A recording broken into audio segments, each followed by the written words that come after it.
नमस्कार, सांकेतिक भाषा के इस विशेष बुलेटिन में आप सभी का स्वागत है। मैं हूं ऋतु वर्मा, मेरे साथ हैं मेरे सहयोगी शरद मुदगल। आइए खबरों की शुरुआत करें, उससे पहले नजर डालते हैं हेडलाइंस पर। दिल्ली विधानसभा चुनाव के लिए 5 फरवरी को मतदान, 8 को होगी मतगणना। तारीखों के ऐलान के साथ ही लागू हुई आदर्श आचार संहिता।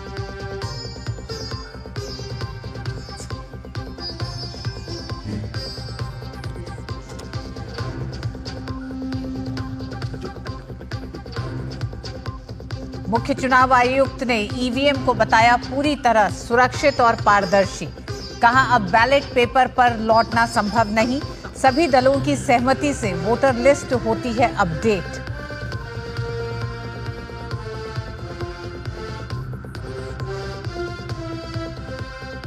प्रभावी कानून प्रवर्तन की दिशा में बड़ा कदम। केंद्रीय गृह मंत्री अमित शाह ने लॉन्च किया भारत पोल पोर्टल।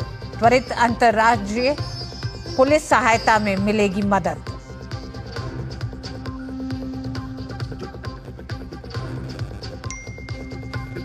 असम के दीमा हसाओ की कोयला खदान में तेज हुआ बचाव अभियान। 9 मजदूरों को निकालने के लिए ऑपरेशन में जुटे सेना के गोताखोर। पुलिस ने खदान अवैध बताकर की एफआईआर, एक गिरफ्तार।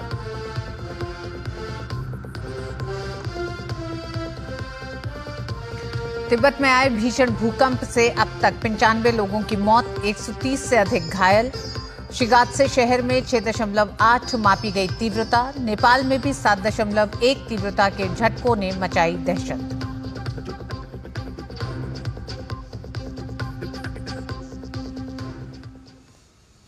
दिल्ली विधानसभा चुनाव के लिए चुनावी बिगुल बज गया है। मुख्य चुनाव आयुक्त राजीव कुमार ने दिल्ली में एक प्रेस कॉन्फ्रेंस कर दिल्ली में मतदान तारीख की घोषणा की। दिल्ली में 5 फरवरी को एक ही चरण में मतदान होगा और 8 फरवरी को वोटों की गिनती होगी। It's a single phase election. Date of notification will be 10th of January, Friday. Last date of making nomination will be 17th of January. Scrutiny on 18th of January, withdrawal 20th. These are the statutory periods of time which is given. Date of poll is 5th and counting is 8th, and 5th again we have very deliberately kept Wednesday. Delhi में कुल 1,55,00,000 मतदाता हैं। वहीं पहली बार मतदान करने वाले मतदाताओं की संख्या 2,08,000 है। There are 1.55 crore voters as per the electoral rolls declared yesterday by the CEO. 83.49 lakhs male and 71.74 female. Young voters are also 25.89. First time voters are 2.08 lakhs. This is what we are trying everywhere to get new voters. If we look at the PWD voters, there are 830 centenarian voters also. We have worked on transgender voters. We want them to please come and join us. There are 1.0985 plus voters. मुख्य चुनाव आयुक्त ने कहा कि EVM से छेड़छाड़ के आरोप निराधार हैं और ईवीएम मतगणना के लिए पूर्णतया सुरक्षित है। उन्होंने कहा कि पुराने पेपर बैलेट की वापसी अनुचित और अप्रतिगामी है। इसका उद्देश्य चुनावी प्रक्रिया को पटरी से उतारना है। There is no question of introducing virus or bug in the EVM. There is no question of invalid votes in the EVM. No rigging is possible. High Court and Supreme Court is saying continuously in different judgments which are here. No alteration in results is possible by activating a Trojan horse or a virus. Evidence inspires confidence of the court that they are tamper-proof. What else can be said? EVMs are foolproof devices for counting. Allegations of tampering are baseless. Delhi विधानसभा चुनाव के लिए आम आदमी party ने आज अपना प्रचार गीत फिर लाएंगे केजरीवाल लॉन्च कर दिया। गीत की लॉन्चिंग के मौके पर आपके राष्ट्रीय संयोजक अरविंद केजरीवाल, दिल्ली की मुख्यमंत्री आतिशी और मनीष सिसोदिया समेत तमाम नेता मौजूद रहे। भारतीय जनता पार्टी के राष्ट्रीय उपाध्यक्ष और दिल्ली विधानसभा चुनाव प्रभारी वैजयंत पांडा का कहना है कि इस बार दिल्ली में भाजपा की सरकार बनने जा रही है। हमारे वरिष्ठ संवाददाता अमरेंद्र गुप्ता से खास बातचीत में उन्होंने कहा कि दिल्ली चुनाव में इस बार दिल्लीवासी आपदा को हटाकर कमल खिलाएंगे। हमारे साथ भारतीय जनता पार्टी के राष्ट्रीय उपाध्यक्ष, ओडिशा के केंद्रपाड़ा से लोकसभा सांसद और दिल्ली विधानसभा के चुनाव प्रभारी या यूं कहें रणनीतिकार वैजयंत पांडा जी हमारे साथ हैं। लगातार भारतीय जनता पार्टी 25 सालों से सत्ता से बाहर है, लेकिन लोकसभा में आप सातों की सातों सीट जीत लेते हैं, लेकिन विधानसभा में जो आपका प्रदर्शन है वो खासा निराशाजनक देखा जाता है। इस बार चूंकि आप काफी समय से दिल्ली को देख रहे हैं, इस बार की रणनीति और उम्मीदों पर सर आप कैसे देख रहे हैं इसको? पहले तो देखिए, आदरणीय मोदी जी के नेतृत्व में भारत जहां पहुंचा है, अभी 5वीं स्तर पे पहुंच गया है अर्थव्यवस्था में दुनिया पर, लेकिन ऐसा देश का, ऐसा एक राइजिंग नेशन का जिस तरह का राजधानी होना चाहिए, दिल्ली वो नहीं बन पाया है। हर साल कहते हैं कि प्रदूषण पर कुछ करेंगे, जबकि प्रदूषण बोर्ड को पैसा नहीं दिए उनके बजट से, जिसके वजह से जो स्वास्थ्य का प्रॉब्लम है बच्चों को, बुजुर्गों को, और उसके खिलाफ भी जो दुनिया के सबसे बड़ा स्वास्थ्य अभियान है मोदी सरकार का, जो है आयुष्मान भारत, वो दिल्ली में लागू नहीं कर रहे हैं। और भ्रष्टाचार तो आप देख पा रहे हैं। आप 25 साल से सत्ता में नहीं है, दूसरी बार नगर निगम भी अब आपके पास नहीं, जो आपका मजबूत गढ़ होता था। तो ऐसा आपको क्या उम्मीद है, ऐसे कौन से वो मुद्दे हैं जिस पर आपको लगता है कि आप सत्ता में से वापसी कर रहे हैं? जैसे कि आपने पहले कहा कि हम पिछले 10 साल में 3 लोकसभा चुनाव में 7 के 7 सीट जीतते रहे हैं और 50% से कई ज़्यादा वोट जीतकर। और दिल्ली में जो ऐतिहासिक जो हमारे वोट शेयर हुआ करता था, इन 10 सालों में लगातार उस पर बढ़ोतरी हुई है। और आज के दिन हम लोकसभा में जैसे वोट शेयर हासिल कर रहे थे, विधानसभा में भी वैसे हासिल करने के लिए स्थिति में आ चुके हैं। अरविंद केजरीवाल भी आजकल एक योजना के साथ विवादों में, जिसका जिक्र आपने किया, महिलाओं को 2100 रुपए जो देंगे, उसको लेके वो लगातार सवालों में। पहले तो 10 साल दिल्ली में शासन कर चुके हैं, इसको नहीं लाए।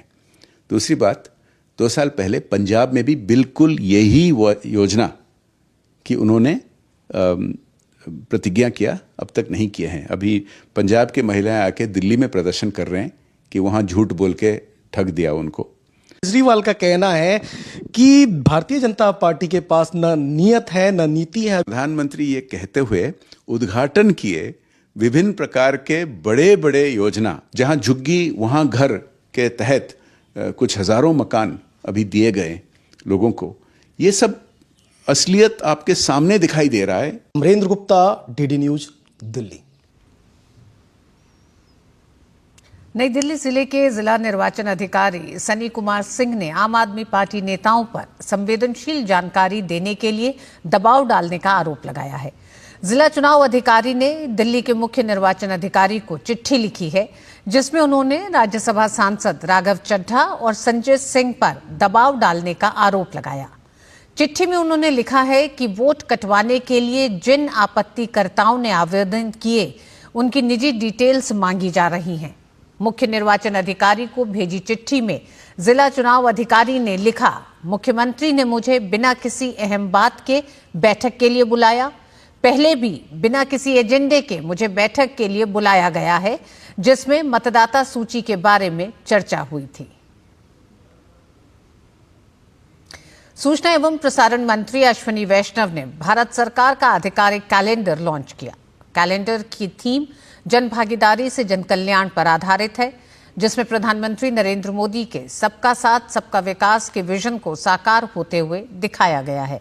इसके तहत कैलेंडर में मोदी सरकार द्वारा बुजुर्गों, महिलाओं और युवाओं के साथ साथ अन्य कई वर्गों के विकास के लिए उठाए गए कदमों और उपलब्धियों को दर्शाया गया है। कार्यक्रमों से लोगों के जीवन में एक बड़ा परिवर्तन आया है, वो इस कैलेंडर के थीम में दिखाई देगा। चाहे टेक्नोलॉजी हो, चाहे गरीब कल्याण हो, चाहे किसानों के लिए किया हुआ काम हो, चाहे महिलाओं के गवर्नमेंट से रिलेटेड काम हो, चाहे खिलाड़ियों को नया प्रोत्साहन देना हो। और इंफ्रास्ट्रक्चर का तो आप सब जानते ही है कि एक महायज्ञ चल रहा है, तो इंफ्रास्ट्रक्चर का काम, वो सब के सब काम इस कैलेंडर में दिखाया गया। और स्वच्छता को एक मिशन बना के माननीय प्रधानमंत्री जी ने जन जन के जीवन में परिवर्तन लाने का प्रयास किया है, तो ये सब के सब इस कैलेंडर में है। और भारत की जो सांस्कृतिक विरासत है उसको भी इसमें पूरी तरह से रखा गया है। रेल मंत्री अश्विनी वैष्णव ने आज नई दिल्ली रेलवे स्टेशन का निरीक्षण किया। इस मौके पर उन्होंने टैक्सी ऑटो चालकों और कुलियों से बातचीत कर उनकी समस्याओं के समाधान का आश्वासन दिया।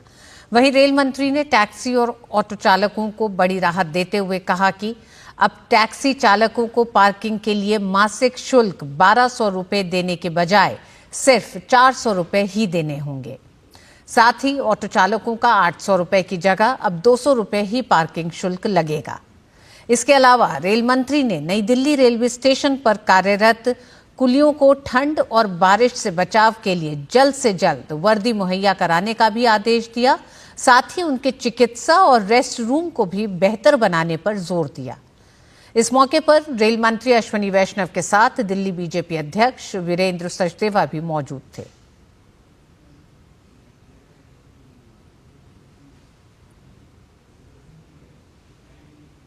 जो 4 विषय हैं, चारों में से सबसे पहले जो यहाँ पे पार्किंग का शुल्क है वो ठीक हो गया, 400 रुपये और 200 रुपये हो गया। दूसरा, प्राइवेट पार्किंग के ठेकेदार वाली बात जो आई है उसके लिए भी डीआरएम साहब को बोला है कि उसको टाइट रखिए, कहीं पर भी कोई दिक्कत किसी ऑटो चालक पे, टैक्सी चालक पे ना आए। तीसरा, सर्दी और बारिश से बचने के लिए आराम घर बनाने की व्यवस्था की जाएगी, इसकी पूरी पॉलिसी बनाई जाएगी। और जो चौथा था आरपीएफ में मैंने आपको नया नंबर दे दिया है। और 5वां पॉइंट, प्रीपेड की जगह को पुरानी जगह वाले में आज ही डीआरएम साहब जाके इसको देखेंगे, देख के इसका समाधान करेंगे। केंद्रीय मंत्री नितिन गडकरी ने नई दिल्ली के भारत मंडपम में सभी राज्यों और केंद्र शासित प्रदेशों के परिवहन मंत्रियों की बैठक की अध्यक्षता की। ये वार्षिक बैठक केंद्र और राज्य सरकारों के बीच समन्वय को बढ़ावा देने के लिए एक महत्वपूर्ण मंच के रूप में कार्य करती है। ये नीति संबंधी महत्वपूर्ण मुद्दों पर सहयोगात्मक चर्चा और राष्ट्रीय प्रगति के लिए सामूहिक रणनीतियों को आगे बढ़ाने का अवसर प्रदान करती है।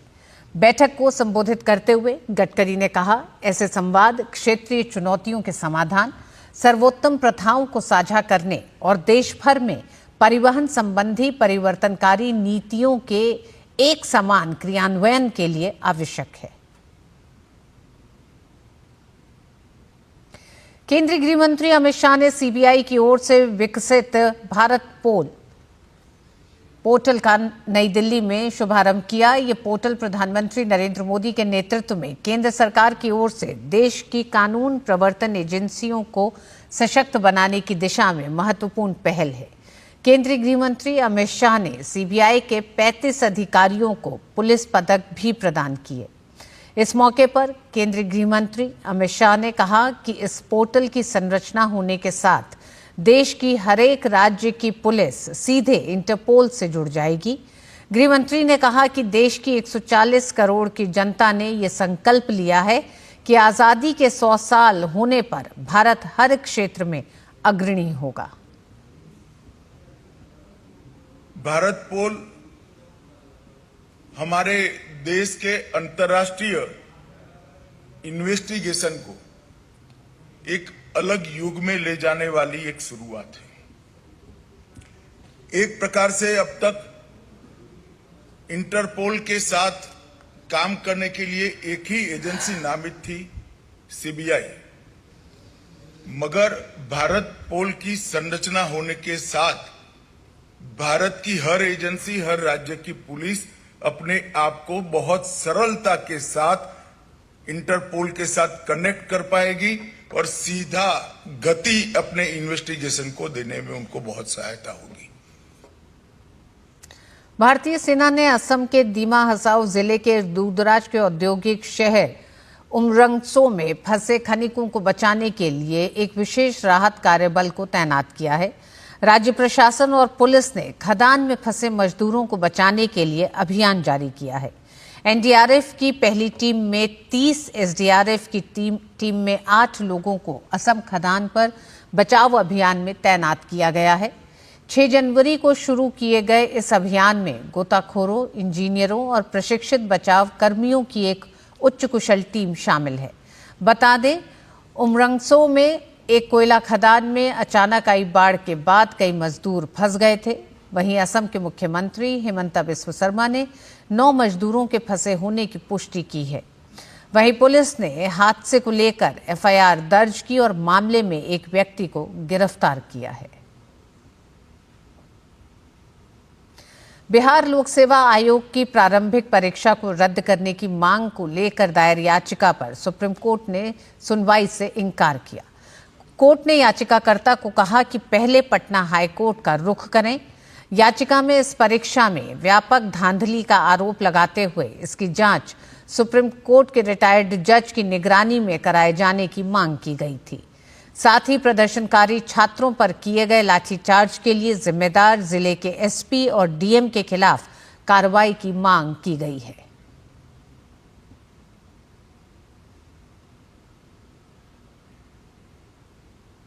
रक्षा मंत्री राजनाथ सिंह ने उत्तर प्रदेश के आगरा में कहा कि सुरक्षा के क्षेत्र में देश काफी तेजी से आगे बढ़ रहा है।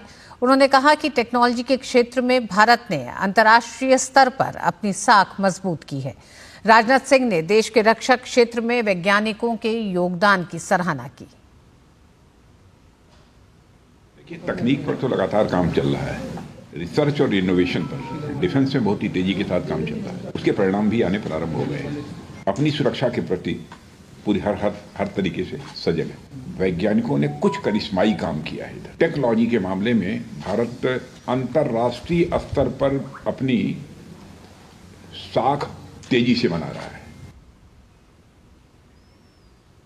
और अब बात महाकुंभ की।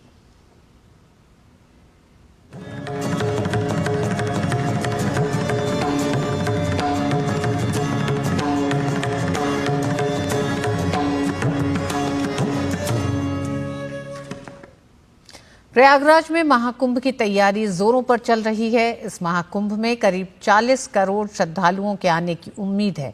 प्रयागराज में श्रद्धालुओं के स्वागत के लिए कई द्वार बनाए गए हैं। इस द्वार के निर्माण करने के लिए कई जगहों से लोग आए हैं। इन द्वारों के निर्माताओं से बातचीत की डीडी न्यूज के संवाददाता रामेंद्र सिंह ने। महाकुंभ नगर जब आप प्रवेश करेंगे, जो मुख्य रास्ते हैं उन सभी रास्तों पर कोई न कोई द्वार मिलेगा। उसकी तैयारी सरकार ने पहले से की है कि एक तो चिन्हांकन हो जाए, दूसरा थोड़ी भव्यता दिखे। उस पर काम करने वाले जो इस द्वार का निर्माण कर रहे हैं उन लोगों से हम बात करते हैं कि किस तरह इसका निर्माण करते हैं। कहाँ से आए हैं आप और किस तरह इसका निर्माण शुरू किया है आपने? हम लोग बनारस से आए हैं। इसका निर्माण कई मुख्य द्वारों पे है। डमरू द्वार है, कल्पवृक्ष द्वार है, समुद्र मंथन है और आपका लोगो द्वार है। इतने द्वारे बने हैं। 10 द्वार है सब। कितने लेबर लगा के रखे हो? 35 लेबरें लगे हैं, जिसमें से सब साइड पे काम चल रहा है। कितने कंप्लीट हो गए, कितने शेष बचे हैं? अभी 6-7 कंप्लीट हुआ है, 2 और बाकी है। वो 2-3 दिन में तैयार हो जाएगी। 2-3 दिन में? हाँ। तो क्या जिस तरह डिजाइन होता है, कैसे डिजाइन कट के आता है, कैसे? सब यहाँ कारपेंटर भी लगे हैं। कुछ एमडीएफ है जो मशीन से कट के आते हैं, कुछ अपने से भी काटते हैं। हम लोग फ्लेक्स लगाते हैं, एकदम लगा के डिजाइन काटते हैं। जब आप आओगे तो आपको लगेगा कि जिस नगर में प्रवेश कर रहे हैं ये 10 द्वार वाला महाकुंभ नगर है जिसमें प्रवेश कर रहे हैं। और आस्था विश्वास के साथ आप आइए। महाकुंभ नगरी आपका स्वागत कर रही है। कैमरामैन विवेक कश्यप के साथ रामेंद्र सिंह, डीडी न्यूज, महाकुंभ नगर, प्रयागराज। मंगलवार को तिब्बत में भूकंप के तेज झटके महसूस किए गए। रिक्टर स्केल पर इसकी तीव्रता 6.8 मापी गई है। अधिकारियों के मुताबिक अब तक 95 लोगों ने अपनी जान गंवा दी है। वहीं करीब 130 लोग घायल हैं। सुबह करीब 9:05 बजे तिब्बत के डिंगरी काउंटी इलाके में भूकंप के तेज झटके महसूस किए गए।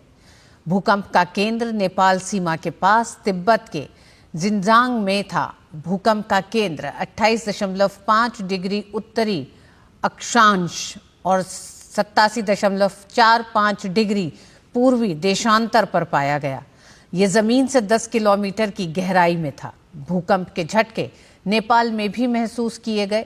लोग अपने घरों को छोड़कर बाहर की तरफ भागे। नेपाल के कई जिलों में लोगों को भूकंप के झटके महसूस हुए। काठमांडू के लोग काफी दहशत में आ गए हैं। सड़क पर बिजली के खंभे और पेड़ हिलते हुए देखे गए। इस बीच भूकंप से बिहार, पश्चिम बंगाल, सिक्किम समेत उत्तर भारत के कुछ हिस्सों में भी झटके महसूस किए गए। Centre for air power studies caps ने आज नई दिल्ली के एयरफोर्स ऑडिटोरियम में 21वें सुब्रतो मुखर्जी सेमिनार का आयोजन किया।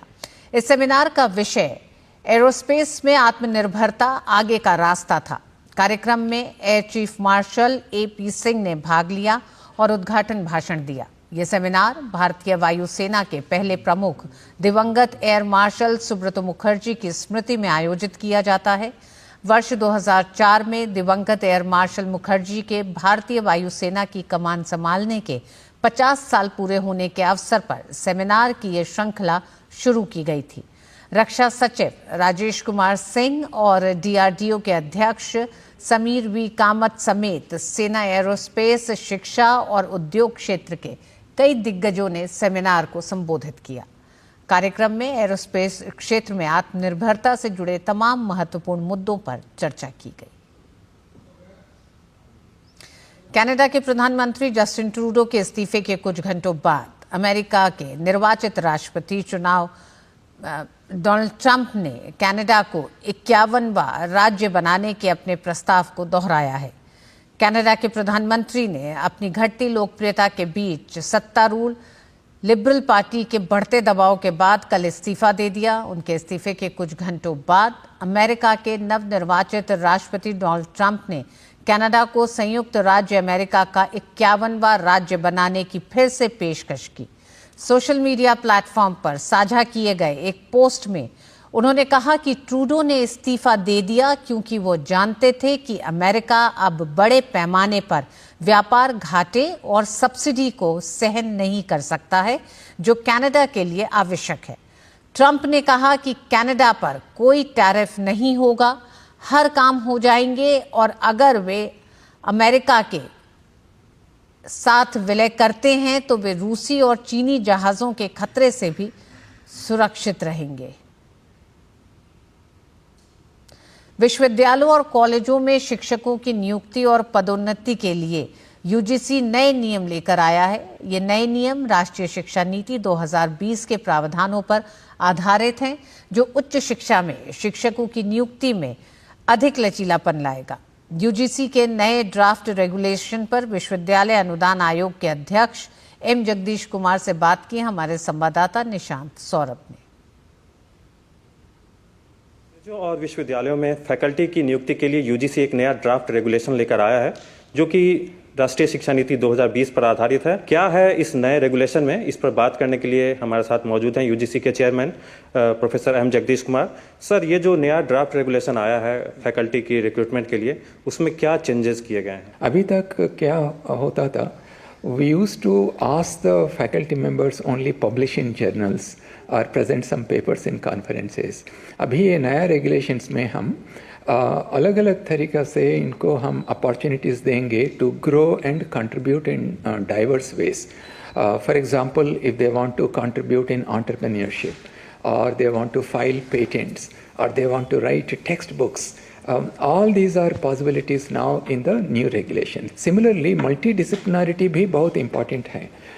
जैसा आज मैं BA Economics, MA Sociology, PhD Economics करे तो हमारा यूनिवर्सिटी सिस्टम में फैकल्टी अपॉइंटमेंट्स नहीं मिलेगा, लेकिन अब मल्टीडिसिप्लिनरी का बहुत इम्पॉर्टेंट एरिया है, इसलिए ये रेगुलेशंस में हम ये कह रहे हैं कि इंडिपेंडेंट ऑफ योर यूजी और पीजी डिसिप्लिन्स, जो पीएचडी का जो रिसर्च एरिया है वो रिसर्च एरिया में आप फैकल्टी बना सकते हैं। सिमिलरली यूजीसी नेट भी आप किसी सब्जेक्ट को भी आप चूज कर सकते हैं independent of your under graduate and post graduate disciplines. आप 4 साल का डिग्री प्रोग्राम करके इसके बाद पीएचडी करें तो भी आपको असिस्टेंट प्रोफेसर जॉब मिल सकता है। एक मल्टी डिसिप्लिनरी फैकल्टी अपॉइंटमेंट की तरफ बढ़ा गया और इंडस्ट्री एक्सपर्ट्स वगैरह को भी ज़्यादा से ज़्यादा जोड़ने की कोशिश है कॉलेजों में। करेक्ट, हम कुछ एरियाज में जैसा हमारा इंडियन ट्रेडिशनल आर्ट्स है, योगा है और स्कल्पचर है, ऐसी एरियाज में हम पैरेलल पाथ्स को भी सजेस्ट किया है रेगुलेशंस में। आपके पास पीएचडी मास्टर्स ऐसा डिग्रीज है तो वो पाथ से आप आ सकते हैं, नहीं तो आप प्रोफेशनली डिमॉन्स्ट्रेट किया आपका कॉम्पिटेंसी को। सिर्फ आपको अंडर ग्रेजुएट डिग्री चाहिए और आपका कॉम्पिटेंसी चाहिए, दूसरा पाथ से भी आप प्रोफेसर्स बन सकते हैं यूनिवर्सिटीज़ में। Similarly in sports, suppose you are a medal winner in Olympics, आप स्ट्रेट आप प्रोफेसर बन सकते हैं यूनिवर्सिटी में। सो दोनों पाथ हम प्रोवाइड कर रहा है इसमें। और इस बुलेटिन में बस इतना ही। मुझे और शरद मुदगल को दीजिए अनुमति। नमस्कार।